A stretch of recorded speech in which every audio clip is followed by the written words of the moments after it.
So guys, for the first method, you want to go to search and type in add remove programs. Click on it. And now once you're on this, you want to find the program that you're having a problem with.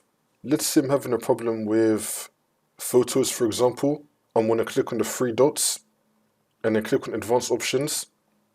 And now this will come up. You want to scroll down and then click on terminate. Now you want to click on reset and then click on reset again. You want to terminate and reset the application that you're having a problem with. Wait for this to load.